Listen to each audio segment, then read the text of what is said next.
How to remove something from continue watching on Disney Plus.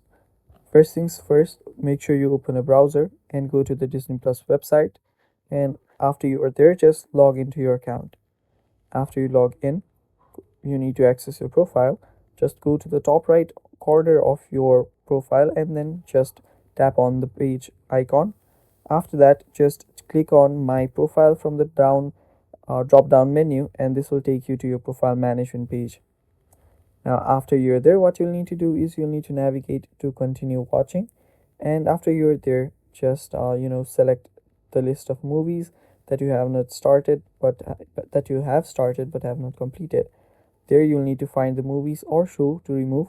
Just scroll through, and after you find the one that you don't want and you want to remove, just click on the three dots next to the title, and then after you click on it, just tap on remove from continue watching, and then finalize the removing process by tapping on remove, and then you are basically done. So that is how you remove something from continue watching on Disney Plus. Thanks for watching, guys. That is all for this video. Stay tuned for more, and bye bye.